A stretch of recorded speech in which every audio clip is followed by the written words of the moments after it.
Tes, tes, tes. Apakah ada suaranya bisa di dalam? So, tampaknya I memang. can answer that. Oke. Dia do bahasa dan sana bahasa. Stand up bahasa? Are you trying to? Yes. He's trying to speak bahasa Indonesia. Oke. Mana kereningan? Do Yeah. balik sudu dono mas. Dara bahasa nambah. Iya betul Pak. What does that mean? That's Oh, correct. okay. And what is he saying? It's I a, don't know. it's a new language. It's That he does. It's for the short film community. A new language for the short film community. With The one that, with my bad Spanish. with that short words. I teach you one phrase. Hidup film pendek. Hidup Okay, Hidup. wow, Hidup. now I can. Hidup. film Film. pendek. Pendek. Pendek. Pendek means short. Short. Oh, Yeah. pendek means short. Yeah. Film pendek. Ya, film pendek. What is Hi, hidup? may I have Hidup, your long live. attention, please? Hidup. Oh, long live short film. So they started to talk without us, which I disapprove. Yeah, and we've already done, so you can go home now. Yes, enjoy. Yeah. Okay. Hope you will know. So everyone is okay. The sound system can we? Do you want to turn off the music, Edo? I don't have the music. Oh, ini udah sentral ya? So okay, thank you. Because we want to hear Clarissa sing. No. Minikino. Okay, I think that's good. Badu. So Yeah, I'll just tap along. Yeah, we're gonna form a boy band. Even with only one So boy. thank you, thank you for coming. This is an interesting setup. It is like this event, short film market, impromptu events. It is impromptu because we only got confirmation that we can bring these 3 people here like 6 days ago. Oh, now it's day 4 of the festival, so it's 10 days ago. So please watch out for your WhatsApp, your email. We will actually send you a bunch of, not spam, but information of where is the surprise event and the networking. So my name is Chika. I am the program director of this festival. Welcome. And this is my fellow traveling festival director. You wanna say hello? He's soft, kind. Birus is our traveling festival director, the one that responsible to bring the films to this village, like you all went yesterday. Very And cool. Edo Wulia is our sound man for today, and he is the festival director. Give a round of applause. And that's all. This afternoon, for the next 75 minutes, we're gonna listen to Snoop, their conversation. So, but please do only let them make the conversation, because this room, as you already aware, is not super great in acoustics. So, yeah, that's all. Oh, and one more thing. Please pay for your own food and drinks, but this is gonna be one bill, Minikino, because they want us to shop 2 million rupiah, one bill, to use this space for 2 hours. So, eat, drink, and be merry, and remember to pay. Except the guests, of course. And Eric Sasono is a filmmaker, but I believe I will just hand over the mic to Eric and let him lead the discussion. Thank you. Thank you. Yay. Thank you. So is this hello? Yes. Oh, bisa ini ya. Okay, thank you. Thank you everyone. Thank you for joining the conversation. First of all, I want to correct Chika. I'm not a filmmaker. I made film, but I'm not a filmmaker. I think I'm not talented enough to be a filmmaker, so I quit making film. Well, I'm a quitter. But you're an amazing film critic. That's we don't know about. Okay, thank you. Terima kasih. My name is Eric Sasono. I made film once back then in 2004, but then, just like I said, I stopped making film and I decided to write about film instead. But today is not about me. It's about you. It's about our guests. We have 3 guests here that will speak to you, will speak to me about their experience, about their expertise, about what they're currently doing with short films. I think it's important for us to listen to them about what they are doing and what they can do for us. Of course, we want to take benefit. And we'll see how it goes. So, how's the introduction? I think you should do your own introduction. Okay, let's start from Me? Okay. the one next to me.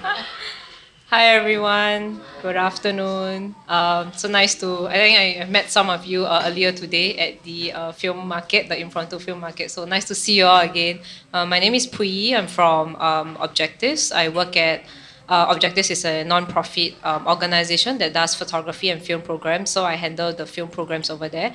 But I also do. I also program for other film festivals on the side. So in 2020, I was part of the Busan International Film Festival short film pre-selection team, and in 2020 to 2021, I take care of the Bangkok ASEAN short films program as well, together with my other colleagues. So and also recently, I was sharing with Clarissa, I'm working with Otter, an LA-based company that has that only features horror shots on their YouTube channel. So.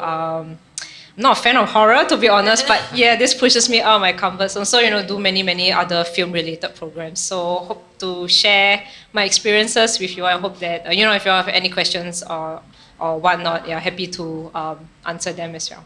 Thank you. Nice. Thank you. Awesome. Thank you, Puiyee. Okay, Clarissa. Wow, that's a hard act to follow. That was a really good introduction, Puiyee. I'm Clarissa Jacobson, and I'm a filmmaker and a screenwriter first and foremost, and I want to go on to direct features and make all my films. And I got here because I, like you guys, was a first-time short filmmaker. Maybe many of you have made more than one short film. This was my first one, and there wasn't a lot of information out there about how to promote it.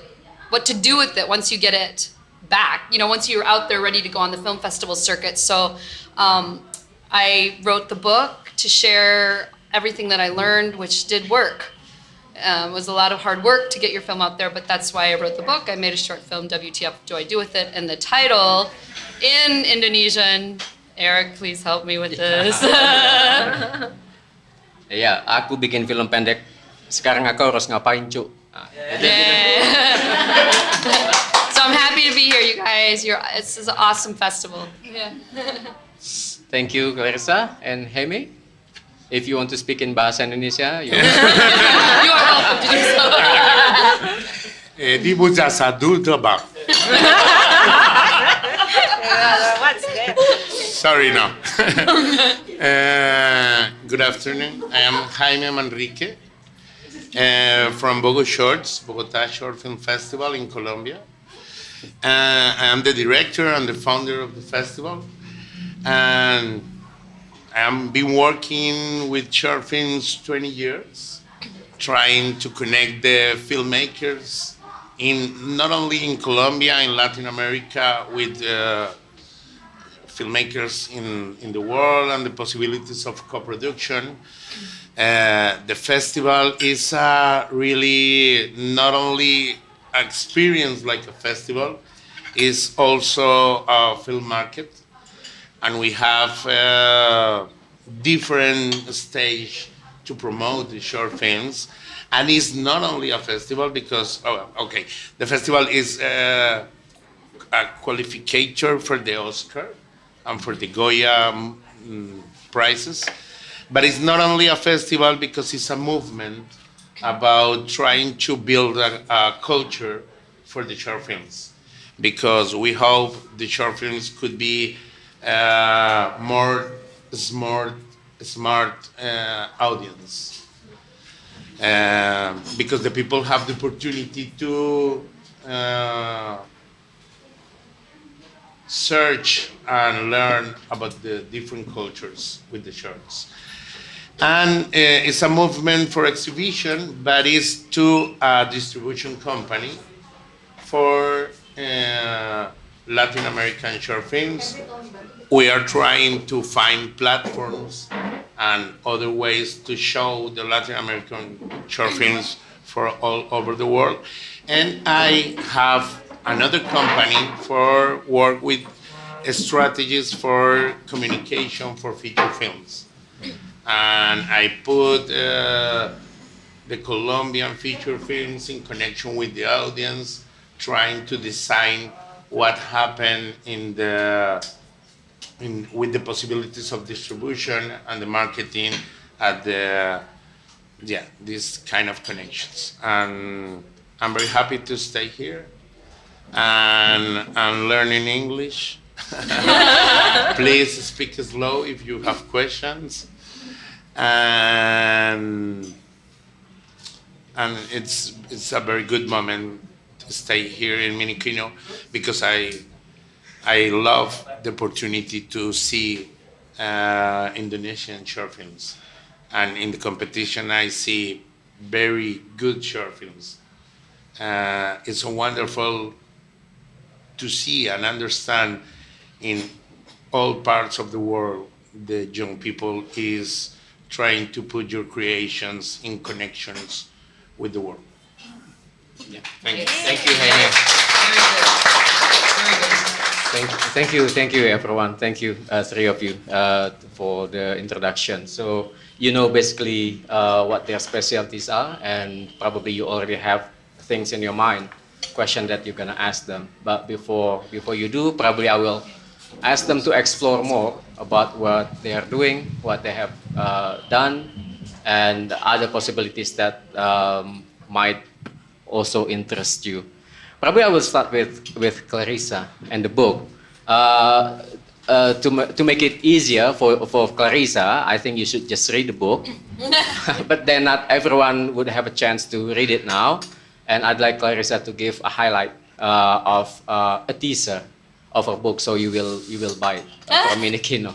So Clarissa, if you would like to give some kind of highlights of what the book is about, and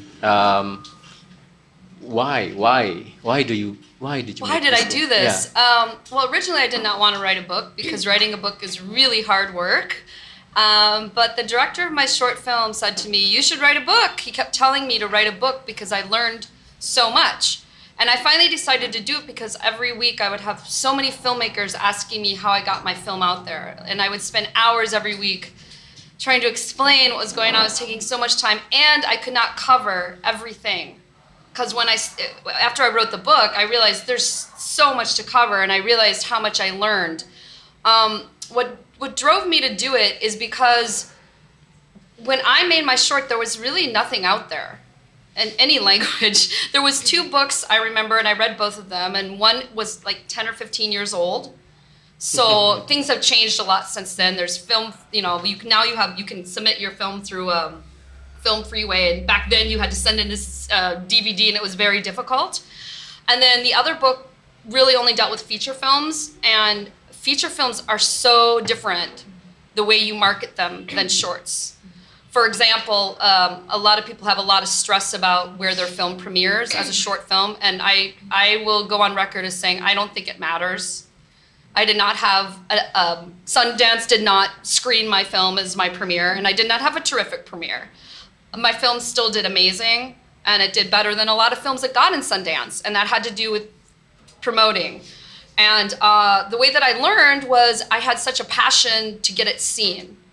And I knew that nobody else was going to do that for me. And so I started asking other filmmakers. It was things that I learned along the way. I'm still learning things that I would put in the new book that if I could. And sometimes I don't even take my own advice and make mistakes. But I'm here to tell you that if you do follow the steps, you will get your film out there. So it's kind of, I broke it down into one, why that you need to love your film, because one of the major problems is your own self-doubt, because there's going to be a lot of people that are going to tell you it's not good. You're going to get a lot of rejections, and you are the only one who can be your cheerleader. So I have a chapter in there about why films don't get programmed, and it's not always because your film, in fact, most of the time, it's not because your film is bad. There's always an audience. I don't care how bad the film is, there's always an audience for that film. So I did a lot of research on that because I struggled with that myself. Why is my film not getting in every single festival? You know, like I thought my film was going to get in every single festival. It won't. So I have a chapter about that. I have a chapter about how to maximize your money when submitting to festivals. I have a chapter about how to promote your film on social media, and I was not good at social media. I did not have a Facebook channel at the time. I did not have Twitter, and I learned how to do it. So it's really about doing it. Just do it. And then I have a chapter about how to get reviews, which are very important, which festivals to submit to, or how to find film festivals that might be good for your book. I have a short festival, a short chapter on distribution. I have a chapter on swag and postcards and what you should bring to a festival. To getting in a festival is not enough because there's going to be a lot of festivals have 200, 300 films. How do you get people into your screening? How do you get people to look at your film? So these are all things that I struggled with, and so I wrote a book to help filmmakers, and also it was a way to promote my film. See how that worked out? Yeah. It wasn't all nice and like So going to share with you- everybody, but So yeah. you killed two birds with one Kill stone one, two- with the book. Yeah, you always got to think about how you're going to promote your film. Yeah. And one more thing, like there's so many great films out there, but a lot of great films don't get seen and get forgotten because they didn't do any promotion. Promotion is very important. Yeah. So that's the takeaway that we can get from Clarissa. Promotion is almost like everything Yes. for short films Yeah. because so many things that drag our attention nowadays. Mm-hmm. Yeah. Okay, we're gonna go come back to Clarissa, but I think I want to go to Jaime. I'm interested in your words about short film as a movement because I believe that there's a sense of probably similar sentiment for Indonesian, because short film always seem to be the minoritarian, the minority. People don't really pay attention to short films, don't really have any platform, and people always look at it in a kind of dismissive way in terms of looking at short film. Is this related to that situation? You want to like advocate short films, or what do you mean exactly by movement? Okay, I think it's a different world inside the cinema. When you are thinking about short films, it's a smaller world, No, smaller world. and that is not good because for each cinematography, regional cinematography like Indonesian or Colombian, the short films is very necessary for two things. First, for try to build more stronger equipments to work, because in the short films exists the possibility to have liberty, to experiment, and to take a voice.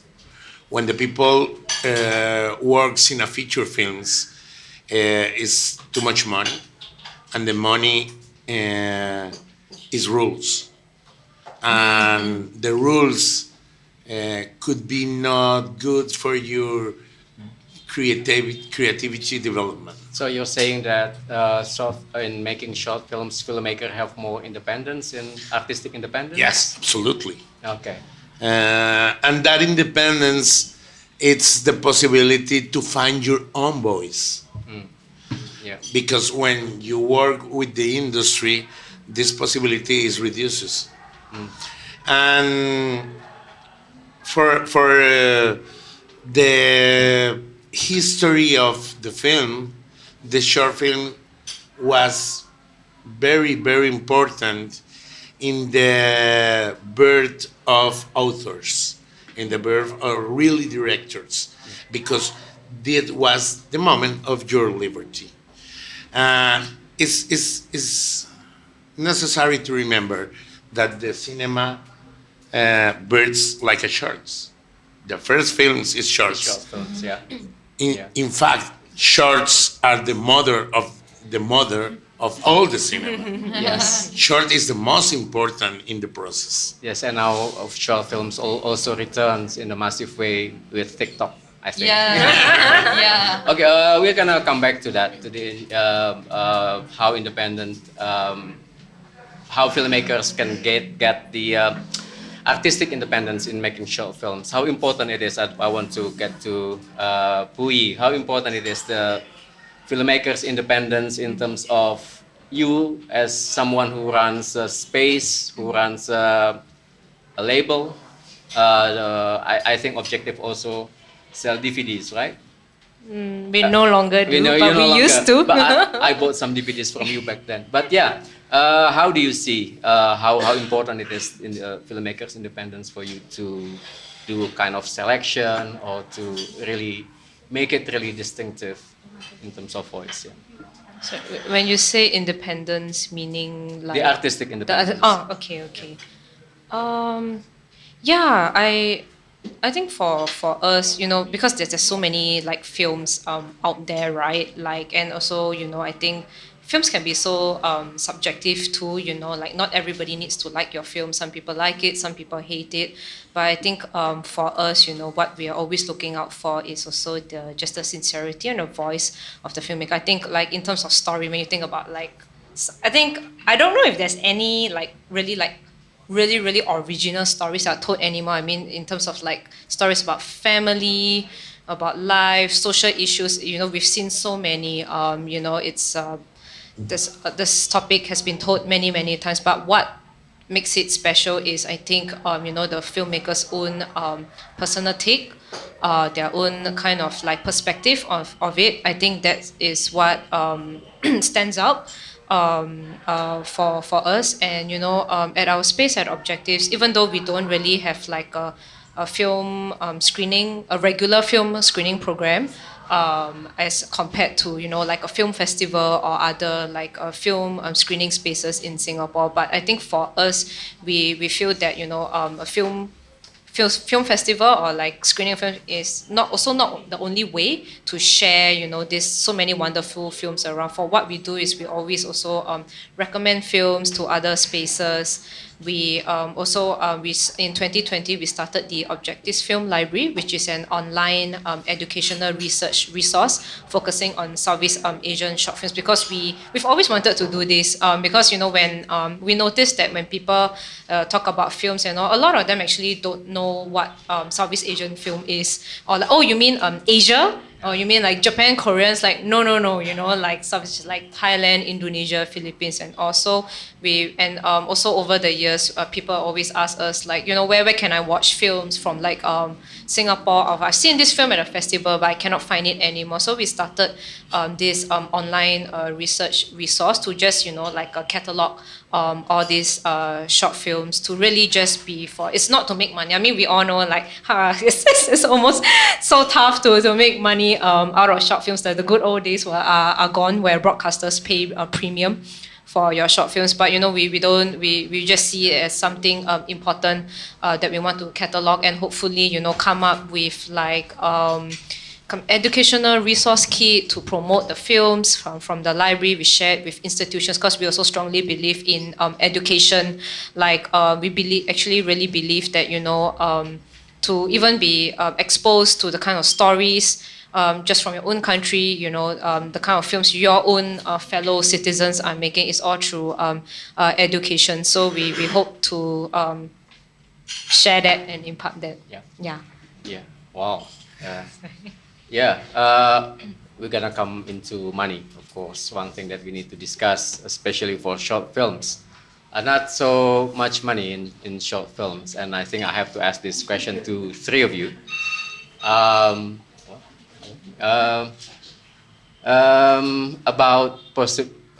Do you think filmmakers that just make short films can have a career? Or let me put it this way. Only short films? Only short films. Can they have a decent life? If they're geniuses, So- I'm just so do they- What is decent? Wait, so do they only make short films and not do anything else? Or Well, probably they can still do anything else, of course. Okay. But then, is there any possibility to just making short film and build a career out of it? What's the I possibility? think there's probably one genius out there that knows everything in the world about distribution and can wheel and deal and figure out how to monetize their film. But I will say, my film, I had amazing sales rep, and it's still making money, but I have not made my budget back yet. You know, but I've made money on it. Most films don't make any. So I think if you're going into it to make money, that is the wrong reason. You have to find your own reason. My reason was because it was a proof of concept. I want someone to give me the money to make my feature, and I wanted it to be seen. So the money, I think you would need somebody who would be, I just got it back from the sales rep, and I'm starting to get it on other channels.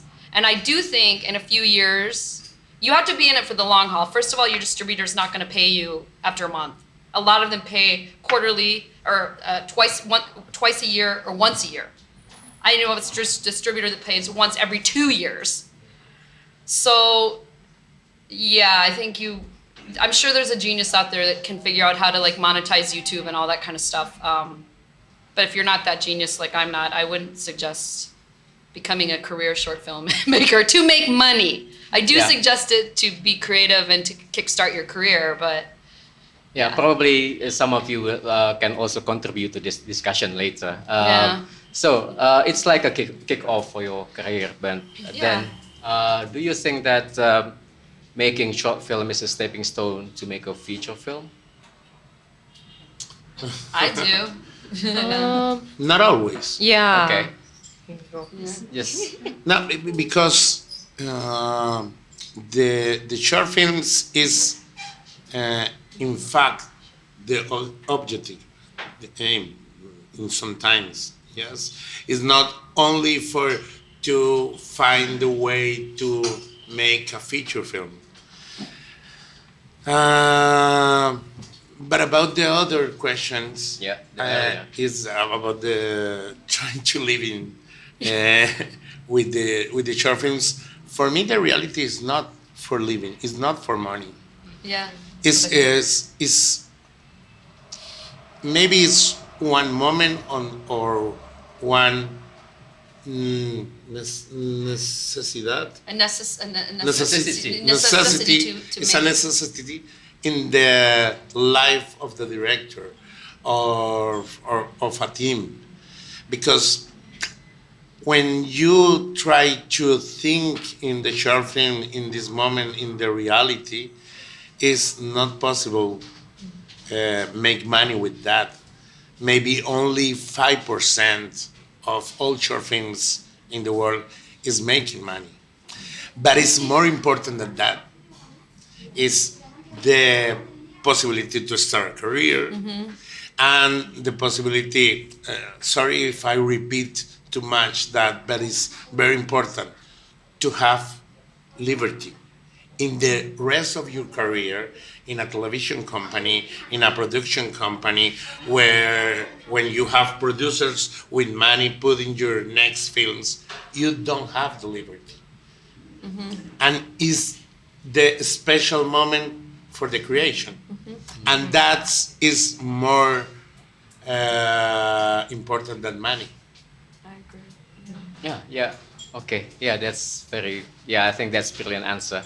So it's not about phase of making something else or making feature film, but making a short film is creativity on its own. I think that's. And one of the difficult things, find her own voice.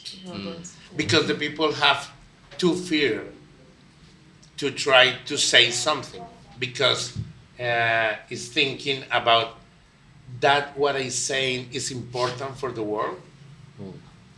And this fear is possible to change with the work in a short film. To overcome, yeah. That's good. Okay. Puiyee? I'll talk about the money part.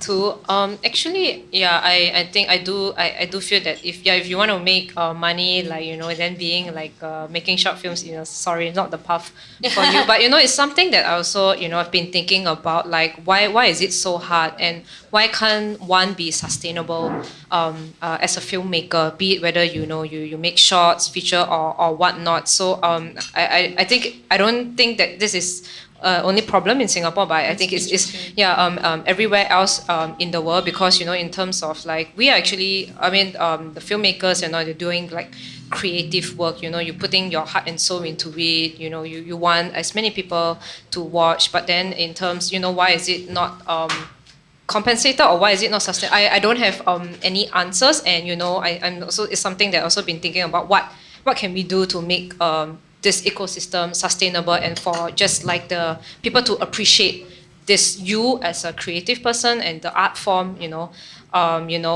because sometimes when at Objectifs, sometimes we get certain government organizations say, we would like to get Objectives as a consultant, for this film program that we want to do, but I'm sorry, we can't pay you. But we see this as exposure for filmmakers. So I'm thinking to myself, fuck you. You don't ask a lawyer or a doctor. When you consult, you pay, right? You consult a lawyer or a doctor, you pay them. So that's when I start thinking like, but why do they think they shouldn't compensate us, and this exposure thing. I'm so sick of this. Like, we cannot pay filmmakers, but we give so. But anyway, so I don't know what's the answer, but if you all have anything you feel like can be sustainable or share, please let me know. But yeah, in terms of like short film, I also agree with Jaime. I think it's like of such a wonderful, beautiful, artistic medium. Of course, most filmmakers start off by making short films before going to features, but I think I don't see it that is just and only a stepping stone, because it's so much more than that. I mean, a lot of like big name filmmakers,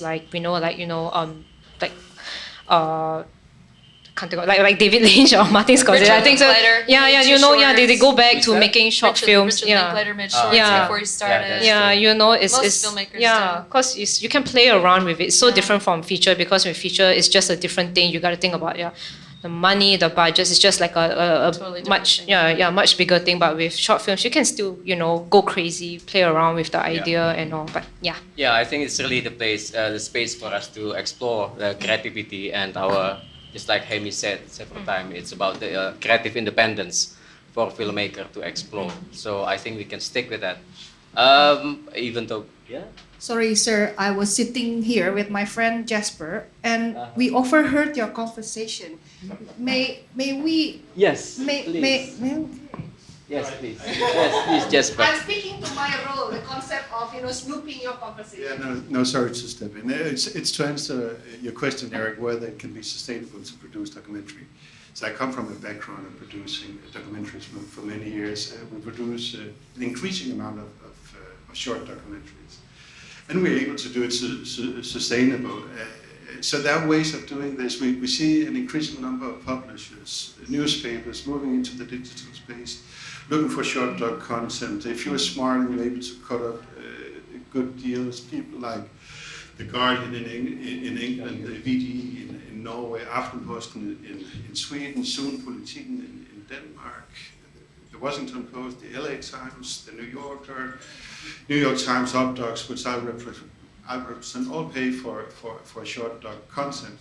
But the biggest source of income for short doc makers is really through commercial collaborations.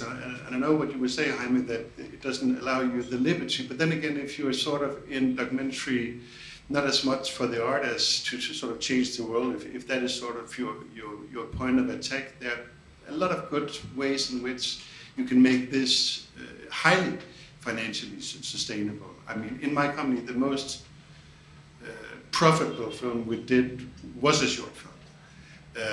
So people like the Water Baron Network, which is sort of a new streaming platform for environmentally concerned film, it will soon also move into the space of social advocacy film, have calls out for short content. They pay fairly well. It's 150,000. It's the top for some of their short docs. The low end for them is 40,000. I think in this part of the world, that's real money.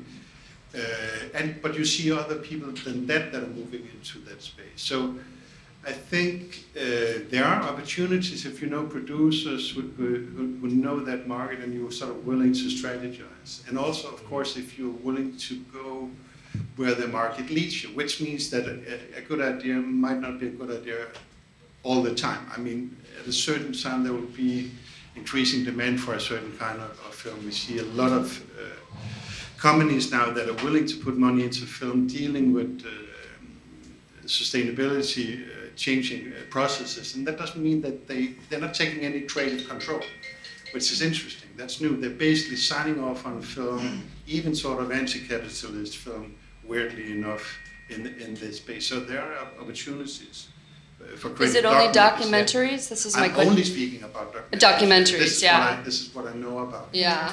But just like so don't lose hope in this. And of course, younger audiences consume short content in ways we haven't seen before, and particularly sort of in the space of publishers and companies. There are money to be made. I mean, it's not going to make you rich, but you might not become poor for making them. It is really encouraging, I think, what Jasper said about how publisher really wants to buy short formats, short film. I think it's not only documentary, of course. The Guardian, I know that they have the acquisition head for the short documentary, but some other media, I know in the UK there's a. I should add AJ, Al Jazeera, of course. Al This Jazeera, part of the world paid Yeah. decent money for 23-minute films. We made a lot of films for them. They're nice to work with, loads of sort of integrity in the editorial processes, and they take a lot of projects. Yeah, and there's a small online magazine based in London, aeon.co. They also purchase short films in experimental or any format, as long as it's related to the subject that they cover that month. It's a monthly magazine online, and they have the head acquisition as well for short films. Sometimes they go to short film festivals in the UK or documentary film festival to buy films. So maybe it's not really that much, but still, there's money in there too. So I think that's Can I add one more thing? It's another way of approaching short docs, which is something we do with like every film I produce. Most of them are features, but we always make short film content out of it. It's, of course, it's also producing documentary films, which we do for very little added post-production money, but we sort of preconceive them and conceptualize them in the process of designing the feature films. So that's another way. If you're working on a feature film, you're interested in short films, you have ideas for reimagination or remixing your creative content. That's another way of approaching it. We're doing a feature film now, which is also 6 short films. And that's a lot of added value, even with the extra editing time. You see a lot of increasing number of directors can edit themselves, keeping edit costs down, so you can spend just a couple of days for fine editing these pieces of content. Yeah, I think at one point in Indonesia there was also a chance to make short films into an omnibus. A collection of several short films to be distributed in mainstream cinema. Some producers willing to invest to some short filmmakers to make their own films, and then they will distribute it in the major cinema. But I think that format is no longer appealing for producers nowadays. But there was an opportunity to do it that way. I think I should give you a chance to ask questions. I know that we are discussing about sustainability, money, but opportunity is not only about money. So I think you can ask anything. Jaime? Yes, I would like to add. It's a reality. Maybe some subjects, Documentaries, yeah. and some ways to produce with some important issues for the community or for the world could be more possibilities to finance. But I think in fiction and maybe in Comedy. the experimental Horror, is more difficult too. Yeah. And but I think it's a very good moment because we are in the middle of the explosion of platforms. Yeah. The COVID situation has the more companies trying to put his head in the content, and in this moment the people is consuming more short content, and it's an opportunity for the filmmakers because it's not only Twitter or Reels and Instagram, TikTok, sorry, or Reels on Instagram. Is maybe short content with a more professional view. But we needed more festivals like Minikino, trying to promote that in every region. And that's the possibility to connect the people who are making money with the content and the young filmmakers. Yeah. Yeah, I think so. Yeah, I think I agree with you with the explosion of platform. And nowadays, in Indonesia at least, people are consuming news from video format, from YouTube.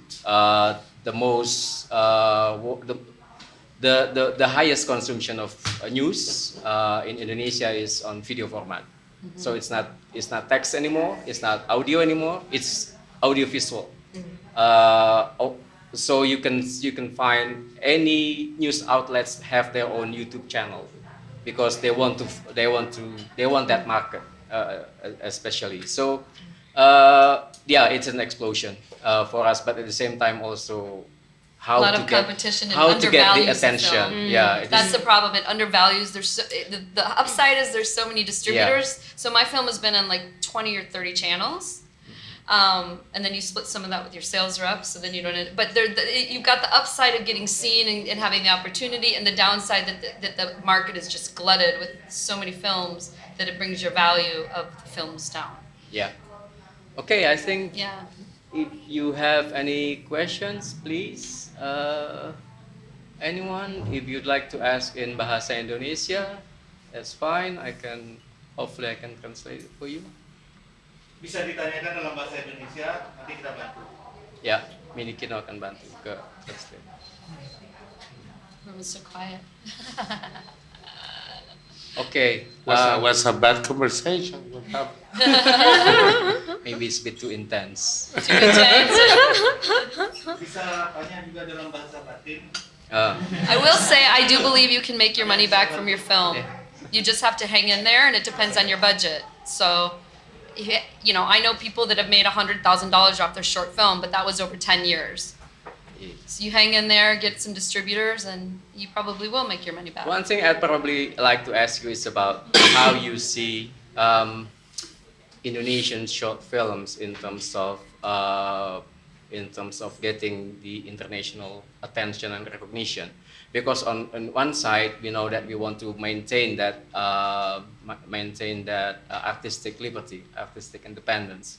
But at the same time, you also want your films to talk with wider audience. Sometimes what an audience means festival programmers. Sometimes, not always. And many filmmakers trying to cater that taste. So, I'd like to ask Jaime, who receives 6,000 submission a year in BOGOTA. I don't see everything. Of course. I have a team of 40 people. Yeah, you have live. Yeah, you have live. Yeah. Yeah, I'd like to know before you come to this festival, is there any kind of ideas of what is Of the Indonesian film about? situation of Yeah. okay. What is Indonesian films? For me, it's very interesting. Feel like we have many similar things with Latin America. It's very far from here, but it's very close for many things in the culture. And that permit to me think about in one problem maybe that you have here and we have in Latin America, in Colombia, in Mexico, is we have too many dramas and don't have more short films with the language of the genres. Horror short films, action short films, comedy short films. When the people works in comedy, it's a comedy for locals with too many slang and not with too much slang and not with the position of trying to say something not only for the near people, try to say something for more people, for the world. And I think it's in the young filmmakers is like they need to talk only about his problems in the moment of his life between 20 and 25 years. Okay, so it's a little. And his problems could be very dramatic. About parents, sexuality, couples, about his position in the world, to fix it with the friends. And maybe it's necessary to find in the history of cinema and in the languages of cinema other ways to connect. And this is a problem, because the audience needs to feel that that knows the language. When you start to see a film of Indonesia or in Colombia, you feel that the taste is near, but is very related to you. Yeah, related to you. Yeah. Because it's near because the people is near, but the form of the language in the big media is different. It's different. Okay. Yeah, I think I get that, and I'm gonna come back to that. But Puiyee, I'd like to know you on your consultation role, on your when you were in the festival. How do you see Indonesian short films, and how do you put it? Is it always in regional context or country context, or just aesthetics?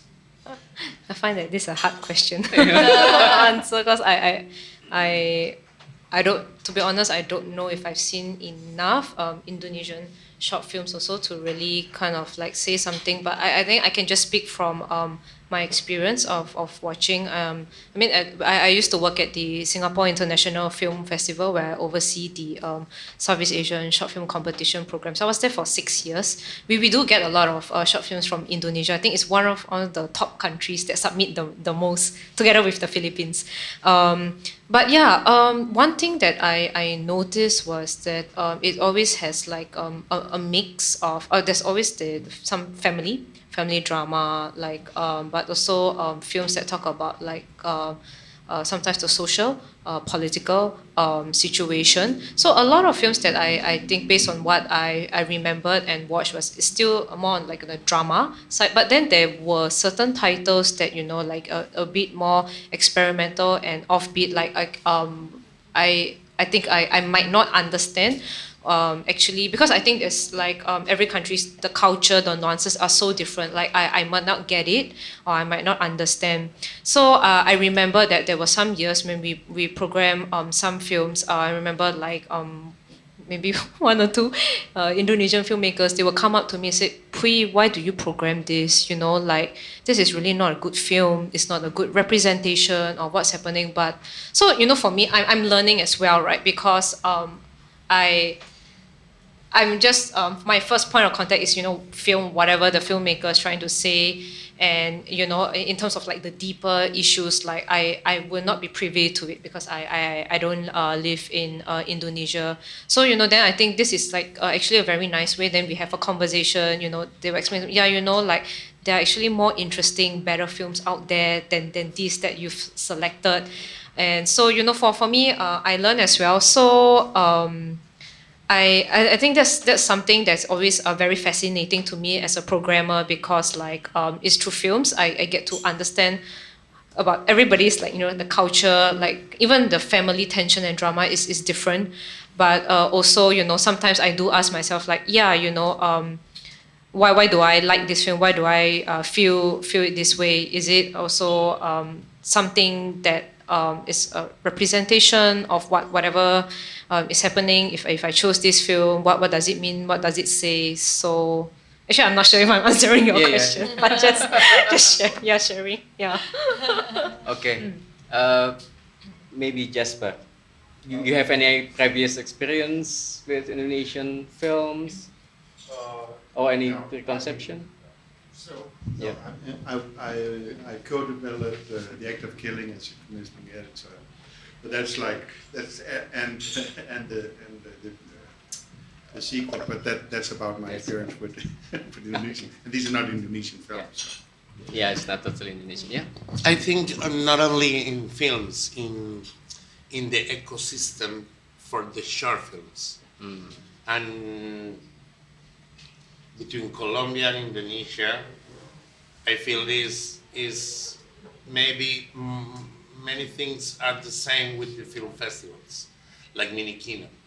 Minikino is a distribution company too for short films, and have more activities in the year, but the festival needs the sponsors and need the government support. It's not a festival who makes money, makes many important things, but it's not money like a company for film production. And that happens in Colombia with the ecosystem for short films. It's an ecosystem with too many limitations. And for this is necessary to connect people, that not only the filmmakers, it's not only the people from the cinema. It's trying to find different kind of audience. Okay. Yeah, I think I also tried that once when I was in London. I screened Minikino films from Minikino Film Week 2019, 2018 or 19, I forgot. But they gave me the selection. It's a complete program, but then I changed the title in London into Letters from Bali. And people came, people showed up because they want to see what's the letter from Bali. And there's nothing about Bali in those films, in those selections. So I cheated. That's my attacking point. And I said that you're here because you're stereotyping of Bali. So you probably you expect to see the beautiful scenery of Bali, culture, etc. But it's not about that. The programmer who select this resides in Bali. So I have my point when I say it's letters from Bali. It's letter from Chica and friends.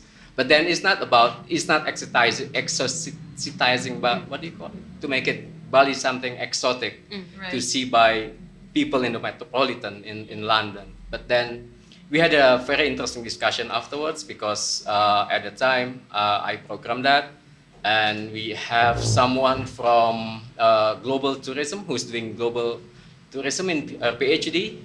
So we discussed about all the stereotypes that's circulating in the global public sphere about what Bali is, what Indonesia is. One of the films is about terrorism, about suicide bombers from Ismail Basbeth. And it becomes a point of conversation as well, because they think that kind of things hinder people from traveling, because that's what the media wants to consume. That's the media want to depict, what to represent about Indonesia. But then there's some sort of very interesting discussion at But the isn't time. there stereotypes about every country? Yeah. I know that American films, there's a stereotype about that, and Yeah, I think it's all about, for filmmakers, creating your own voice and trying to tackle whatever your story is, a universal theme exactly. that people can relate to. So that's what I love about short film, is when I see a film from Indonesia or a film from China, and I go, oh my gosh, that's so far away, but I'm still laughing at the same things or crying at the same things because they've somehow gone into that universal Yeah. that we're all connected, that we're just because we grew up somewhere different. That's also, I think that's my point is actually programmer can also do that thing Yeah. to challenge the Very stereotype. smart, yeah. That's I think what we can expect from a programmer. We want programmer to read between the lines, to attack stereotype, not just to follow, but to make it open for everyone, open the possibility. But it's another wonderful thing about short films.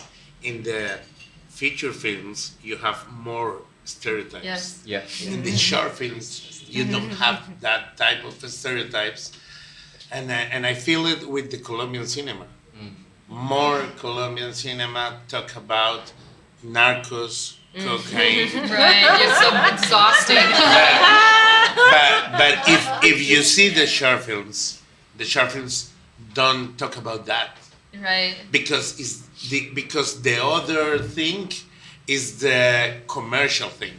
Right. The people who need to talk about narcos in Colombia is because don't know nothing about Colombia. Right. And the people, it's like the same if the people only speak about beaches in Bali. Yeah. Exactly. Bali is much more. Or Colombia crime in is more. America. And crime in America. Or Trump whatever. and Trump believers.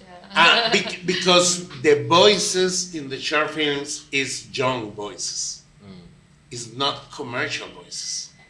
That is very important from the narrative strategy for a country. Yeah. Okay. Any questions? Otherwise, okay. Thank you. Okay. Well, I thank you for all the great points. Can you use mic, please? Oh, can I use the mic? All right. Thank you for all the great points. I just have one question, and it's probably like kind of silly. But I made my first ever short film like 2 years ago. So we're entering the second year now, and we're submitting the film for more screenings.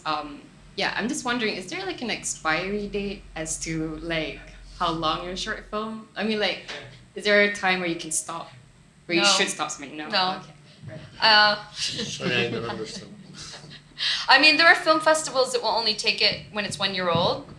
But if you want it to go, it for as long as, I mean, I don't know where the end is. I'm now almost 6 years into mine, and it's still getting programmed. No, I'm not even trying. People still come to me. It's still getting distribution. I don't submit anymore because I feel like it's time for me to step back. I've already let other people do their thing. But it's that for successful film. Yeah. It's very important to But say I don't that. know. But I don't know if to me, I wonder how much is about being. I feel like a lot of the success of your film is dependent on your promotion. Yeah. Because you have to have a good film, granted, but there's a lot of great films that go nowhere. And there's a lot of not so great films that go somewhere. Yeah. If you have a great film and you promote, you probably can have a very long life. One guy I know has made, like I said, he's made $150,000 off his film. It keeps going now 15 years later. It's not a great film. But he promotes, and he gets it out there. And I just think that, it's up to you. Sometimes I just don't want to promote anymore. And I'm like, I want the lunch ladies to die. I'm sick of it. So much work. But then that's only like 10 minutes because then I'm like, oh yeah, I want them to just keep going on and on and on and on and on and on and on, So, yeah, I mean, there's a time to step out, but if you're promoting and you want it to keep going, you can. For a film festival, do you have any expiry date for films to be Yeah, some have like a circulated? year. Some have like a year. Yeah. Yeah, maybe the first year is the most important. But when we make distribution for a short film, the reality is we have only 2 years because it's too much content in the world creating every day. 2 years is a very long time, but 2 years is and what do you say? What you say is important because if you promote the film, you extend the life. Yeah. 2 And years is just extend the the life. beginning for me. And short film that don't communicate your existence is not exist, and your existence is getting more space in the time with these marketing strategies. Yeah.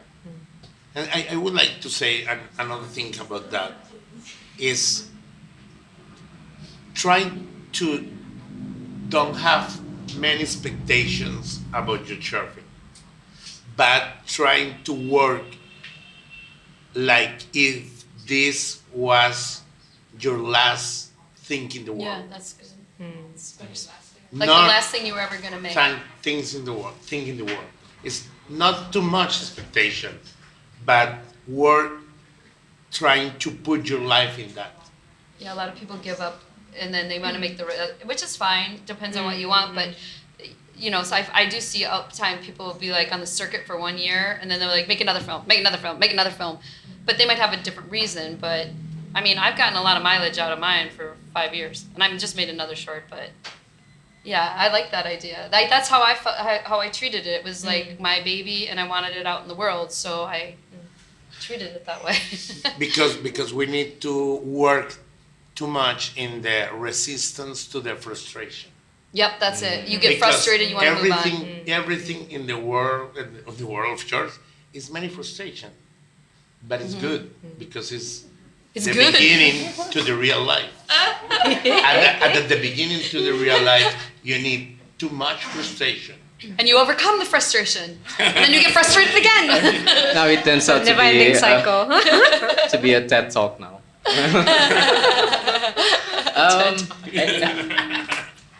Anyone else? Any more questions? Oh, yes, please. Okay, hello.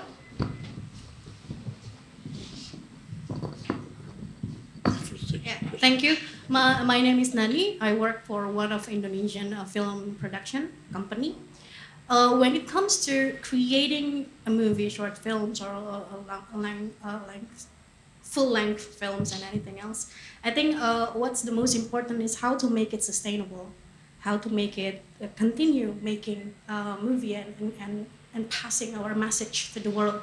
So is there any other alternative for short films, or maybe another format of the films, including documentary and everything else, to be distributed in a more wider audience rather than just circulated it inside within the film festival like this one and being in program in one of the others? Is there any other alternative for movie distribution to reach a wider audience? The other way, I think it's like making it viral, goes viral in social media, but it's like shooting in the dark, you know.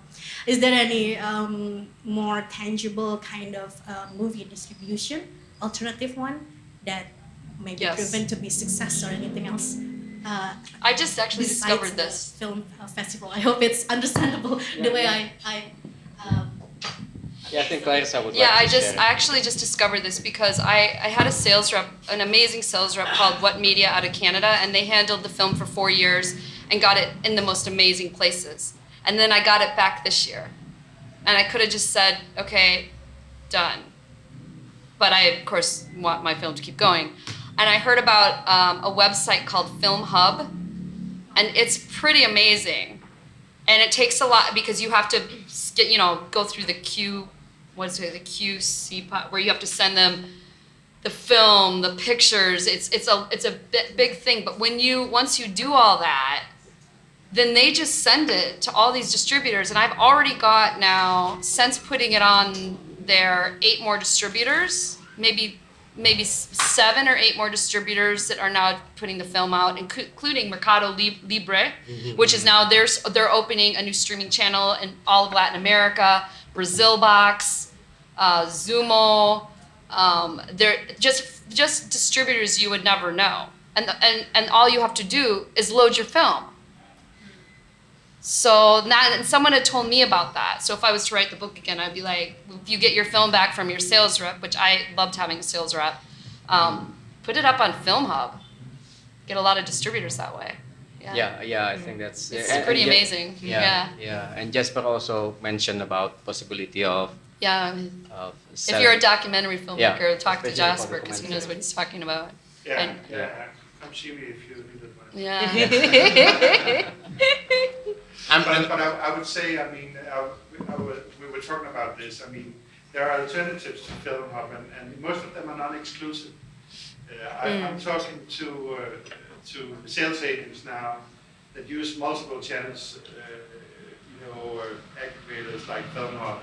You can actually place them simultaneous places on YouTube and make decent money out of this.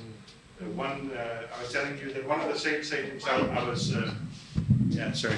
So I was talking to a Spanish sales agent who, from being a traditional distributor selling his films mostly to broadcasters, he's now putting on multiple sites within the sort of YouTube universe, which now account for 60% of the annual turnover. And these are like old titles. I mean, these are titles that actually made the first round where they thought they were going to make the most money. And now they're circling in places, like Film Hub. Just Google alternatives to Film Hub. And remember that one doesn't sort of exclude another. Yeah, you can do a bunch. I mean, I just got another distributor on board, a French distributor, and they're not exclusive. And none of the things that I have with Film Hub, I say just get it out there. Don't try not to get taken advantage of, but get it out there. Yeah, I think it's not only a question that you can say to us, but you can also share your experience if you'd like to. I mean, you're filmmakers and you have your experience in dealing with the world in general. Probably if you like to share it with us. Anyone? Probably Mas Angginu?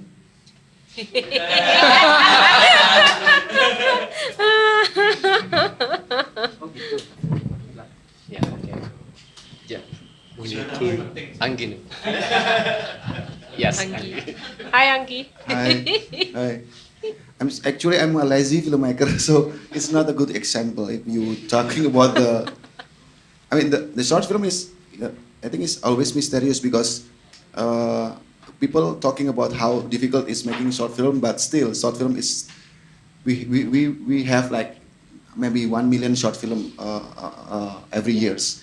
So it's not about the boundary of to making short film, but the thing is, like for me myself, I make a feature film, but I also make a short film after I make several short feature film. Why? Because I like to make a short film. But my problem is because I don't maintain the promotion of my short film. I have short film. I think it's not a good example because my short film was premiere at Toronto and Busan, but now I didn't have enough energy to. It's a lot of energy. To maintain it. Yes, it's a lot of energy. So that's not a good example. I know that I know that a lot of people can stay alive because like 15 years after they, like what you said, after make a short film, then because it still get money. And I also had some friend who can sell the short film because he maintain it a lot. So, but it's a lot of energy. Somehow some people thinks that I think better to make another short film than to maintain on what we have. If you can keep up both. Yes. If you can keep up both, So I encourage all of my friends to still manage the short film, or maybe for someone who actually have ability to maintain it as a kind of like an organization, or someone we can call it as a distributor or some things. We can make some kerjasama, collaboration. So the filmmaker can still make a short films every day, but then the distributor can work for the maintaining the short film itself. It's very hard to working by ourselves. So that's why this kind of forum is very good because we have someone who focus on to distribute. Thank you, Mas Anggi. Thank you. Sorry, I put you in on the spotlight. I believe, everyone. I believe it's a good warming up this conversation because the time is up. I'd really like you to ask, but okay. Sorry, I just want to add a quick thing. I mean, because it was a really good question as well. Because I'm working a lot in Docs, and then Docs by the Sea is like the forum that I organize. What I saw, I mean, of course, I'm working a lot with the future filmmakers because they have also like more opportunity to have a co-production and so on. A lot of producers, they want to be on board if you have like features, feature length, but I see a lot of potential as well, like to make short films. For instance, impact distribution is like one of the things. A lot of like organization, they like to work with the short film to use the film as a campaign tools, for instance. A lot of, for instance, there's a Lifta, it's like educational platform. They always like constantly looking for filmmakers who do like short because they use the film project like to be in the schools, because normally it's super hard like if you want to do like to show like the students like full length films, because it's gonna be like taking like a lot of times. But short film is like really great way like to use like for the campaign tools. So this like one of like part of the distribution. So like a lot of ways actually. So I'm encouraging like all the short filmmakers keep doing what you want and keep surviving. Thank you, Lugi. Thank you very much. Yes, I think give a round of applause for everyone. Thank you, and I have to end it here, so I give it back to Chika. Thank you. Hi, sorry for the rush because we promised it's only a 75 minutes event, and you are very welcome to, of course, make appointment and cross path each other's, on the way to Mesden Pasar, or you by now, I'm pretty sure you already got the short film market list where they have, we put in all the emails. If you are not on the list, meaning you have not submit yourself to get an accreditation or fill in the guest form, so please just ask the registration about it. And there's another booking to use this space in a couple of minutes. So we all need to make our move. 6 p.m. we need to burn all the sweets that we had this afternoon and think about all the questions and and discussion. It's still, the festival is still until the 10th. Hope to see everyone around. And because this is with one bill, for those that already ordered something, please count your own bill at 15% and be kind to our volunteers. Just put in the money. Please do not ask for change because all the leftover, meaning we'll give it for tips, and if we don't comply to the minimum charge, meaning I'm going to buy a lot of cakes from this place. Anyway, thank you, Eric, Jaime, Clarissa, and Puiyee, and thank you all for coming. Yay! Thank you. Yay. Thank you, everyone.